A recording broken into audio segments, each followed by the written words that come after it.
अब हम लोग स्टार्ट करते हैं capital. Next is what? Capital. आइए, कैपिटल को हम बाइफरकेट करते हैं टू पार्ट्स में। एक होता है कैपिटल और दूसरा होता है रिजर्व्स एंड सरप्लस। ये reserves and surplus further classify होता है तीन पार्ट्स में। एक होता है जनरल रिजर्व,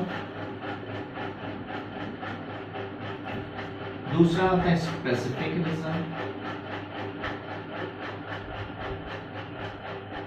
और तीसरा होता है surplus.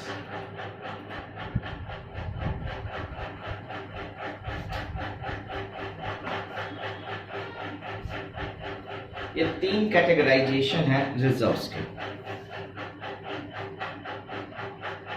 General, specific and surplus. आइए एक एक करके डील करते हैं।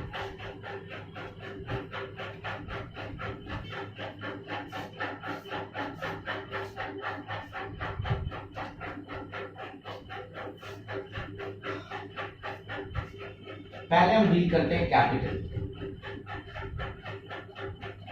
कैपिटल का हिंदी मीनिंग होता है पूंजी।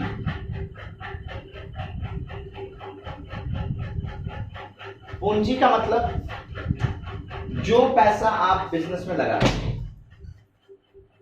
जो पैसा आप बिजनेस में लगाते हैं उसको क्या कहते हैं? पूंजी कहते हैं। The money which is invested in business, जो पैसा आप बिजनेस को स्टार्ट करने के लिए लगाते हैं उन पैसे को क्या कहते हैं? पूंजी, यानी कि कैपिटल। यानी जो आप मनी इन्वेस्ट करते हैं बिजनेस में, बिजनेस स्टार्ट करने के लिए। सर ये तो प्रीलिमिनरी एक्सपेंस था ना? नहीं, अंतर है।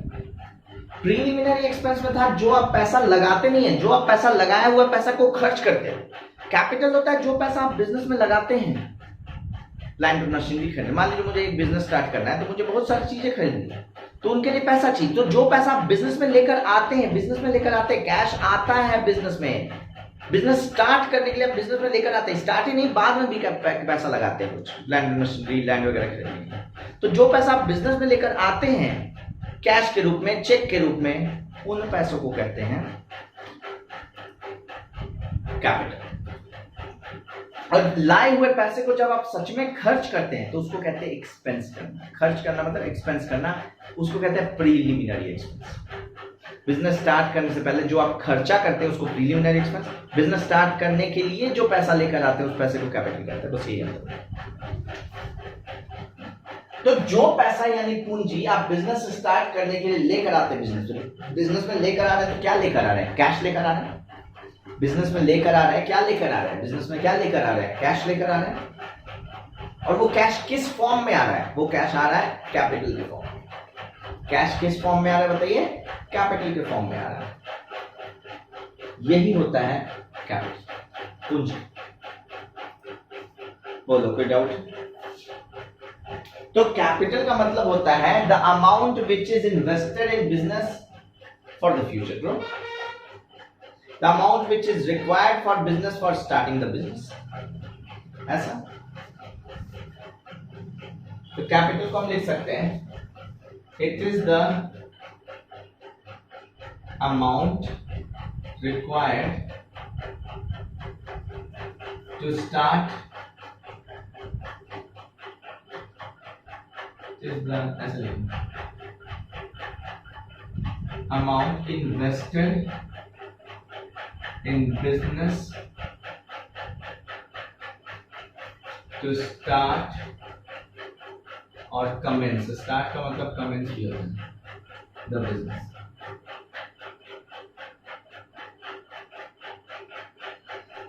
ऐसा नहीं कि स्टार्ट के समय ही कैपिटल लगता है, कई बार बिजनेस चल रहा है उस समय भी पूंजी की जरूरत पड़ जाती है, तब भी कैपिटल का जरूरत पड़ सकता है और तब भी कैपिटल आ सकता है, लेकिन नॉर्मली स्टार्ट के समय ही लगता है, इसलिए मैंने स्टार्ट किया। वो देखिए कैपिटल क्लियर है आपको। नेक्स्ट चले, नंबर 2 होता है रिजर्व्स।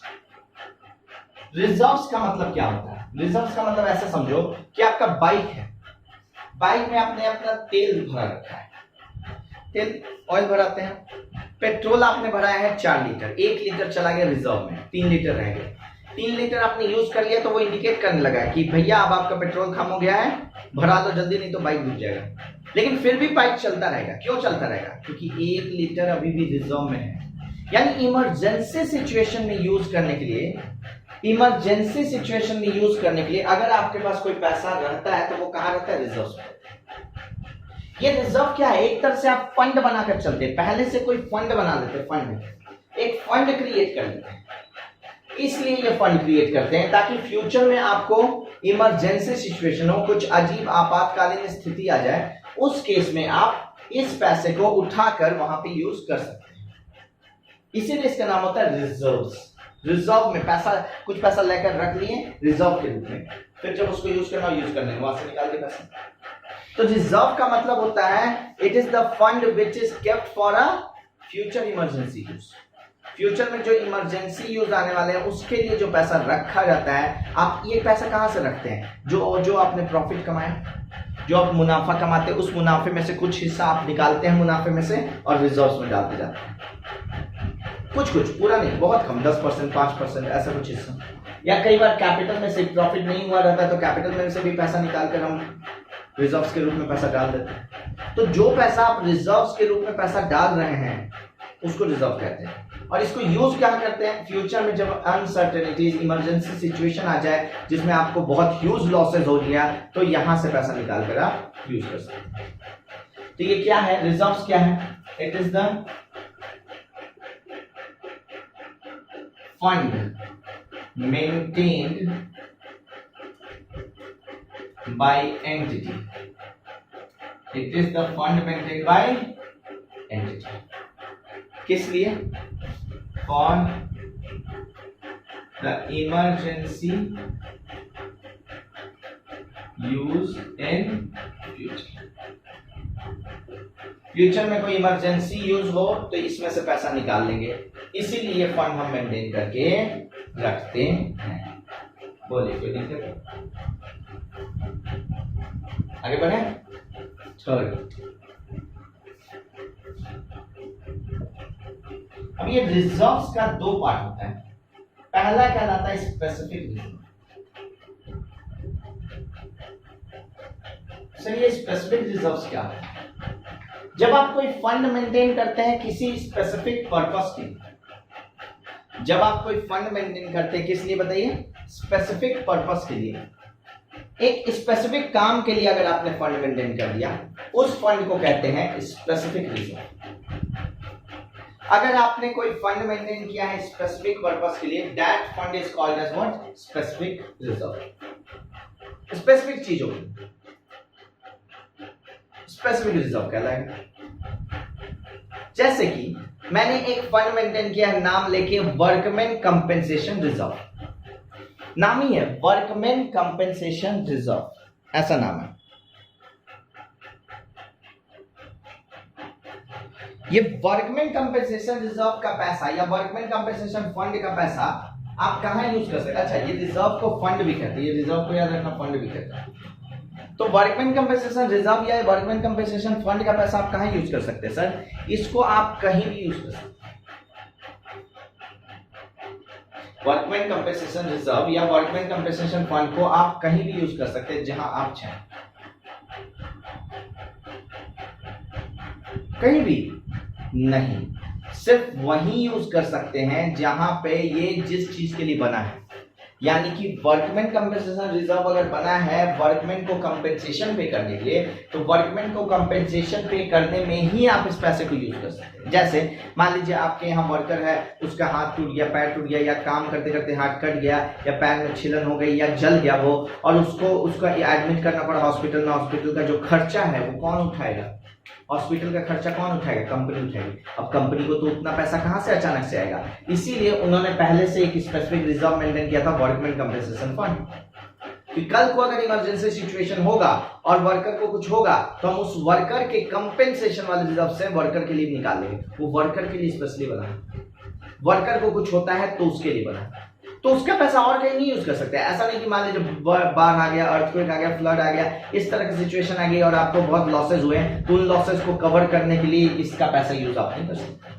इसका पैसा आप यूज कहां कर सकते हैं? इसका पैसा आप यूज सिर्फ वहीं कर सकते हैं जहां पे वर्कर को, जहां पे जिस पर्पस के लिए वो बना है। मतलब ये इसका पैसा आप वहीं यूज कर सकते हैं जिस पर्पस के लिए आप ये रिजर्व मेंटेन किए हैं। इसके अलावा बाहर में कोई और पर्पस के लिए यूज नहीं कर सकते। तो मैं लिख देता हूं,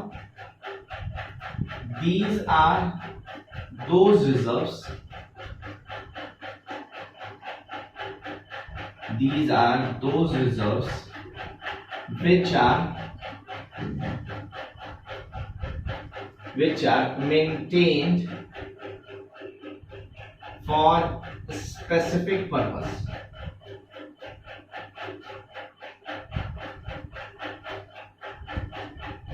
And the amount in these reserves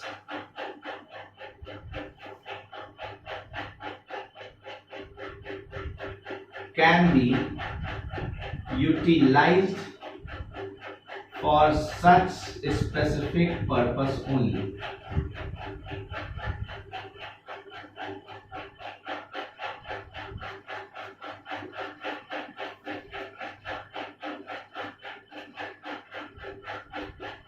Example, workmen compensation reserve.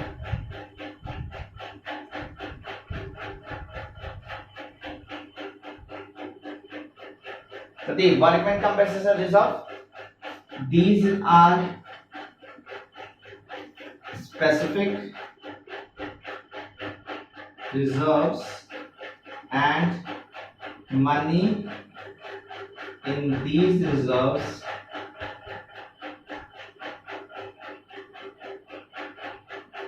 can be specifically used when any worker gets injured, when any worker gets injured. ये एक एग्जाम्पल। और दूसरा एग्जाम्पल लिख सकते हैं आप नेचुरल कैलामिटीज से।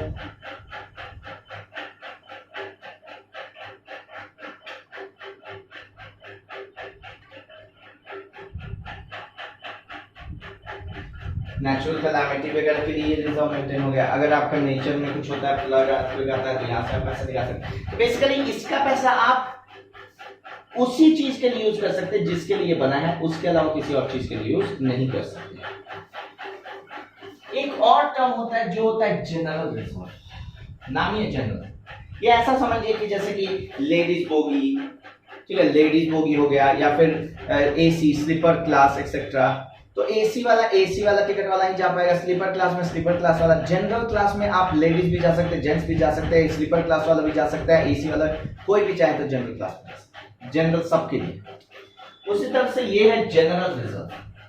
अब जनरल रिजर्व नाम से ही समझ आ रहा है कि ये रिजर्व जो मेंटेन हुआ है वो किस लिए, किस पर्पस के लिए मेंटेन हुआ है? जनरल पर्पस के लिए। ये किस पर्पस के लिए मेंटेन हुआ है? जनरल पर्पस के लिए। यानी अगर कोई ऐसा चीज है, कुछ ऐसा लॉसेज होता है जिसके लिए आपने स्पेसिफिकली कोई रिजर्व मेंटेन नहीं किया है, कोई ऐसे लॉसेज होते हैं जिसके लिए आपने कोई स्पेसिफिकली रिजर्व मेंटेन नहीं किया है, या फिर स्पेसिफिक रिजर्व मेंटेन तो किया है पर उस स्पेसिफिक रिजर्व में कमी होता है। मान लो कि आपने वर्कमैन कंपनसेशन रिजर्व में 10 लाख रुपए डाल रखे हैं, लेकिन अचानक से लॉस हो गया 12 लाख का। एक एम्प्लॉय को हाथ कट गया और उसका ऑपरेशन में 12 लाख लग गया। तो 2 लाख जो एक्स्ट्रा लग गया, 2 लाख जो एक्स्ट्रा लग गया वो कहां से आएगा? वो हम जनरल रिजर्व से लेंगे। सर अगर जनरल रिजर्व में भी पैसे की कमी है तो फिर हम प्रॉफिट से वो पैसा निकालेंगे। तो कहने का मतलब है कि जो आपका प्रॉफिट हुआ है सर उससे निकालेंगे। तो कहने का मतलब है कि आपका स्पेसिफिक रिजर्व में जो पैसा है वो स्पेसिफिक पर्पस के लिए, अगर वो स्पेसिफिक पर्पस के लिए पैसा है जितना चाहिए तब तो कोई दिक्कत नहीं। मान लीजिए आपको चाहिए 10 लाख लेकिन है आपके पास 8 ही लाख का वर्कमैन कंपनसेशन में, तो बाकी 2 लाख कहां से निकाल रहे? जनरल रिजर्व से। तो जनरल रिजर्व में आप पैसा तभी यूज कर सकते हैं, जनरल रिजर्व का पैसा आप तभी यूज कर सकते हैं जब स्पेसिफिक रिजर्व उसके लिए बना नहीं हो, उस तरह के लॉस के लिए स्पेसिफिक रिजर्व नहीं मेंटेन हो। दूसरा, स्पेसिफिक रिजर्व मेंटेन तो है पर स्पेसिफिक रिजर्व उतना है ही नहीं, एनफ है ही नहीं उस लॉस को कवर करने के लिए, उतना पैसा है ही नहीं स्पेसिफिक। फिर आप जनरल रिजर्व का पैसा यूज कर सकते हैं। ये जनरल पर्पस, किसी भी पर्पस के लिए तो लिखते हैं these are those reserves which are maintained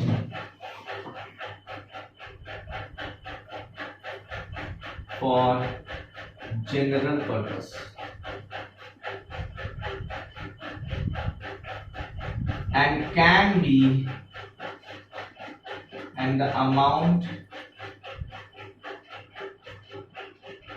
in these reserves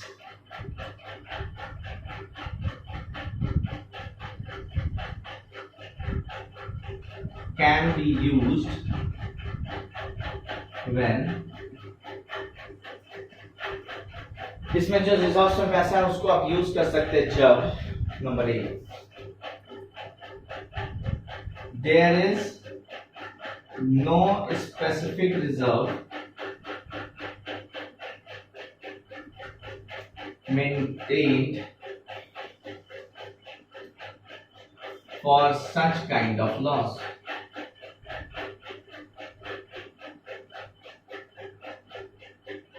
दूसरा, the amount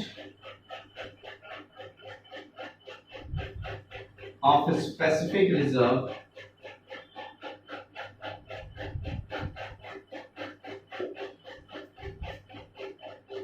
maintained for such purpose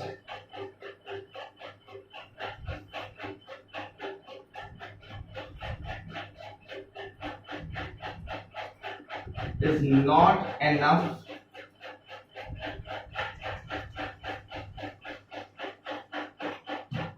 to meet या cover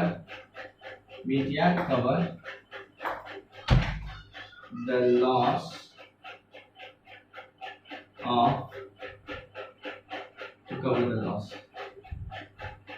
for which specific reserves is maintained.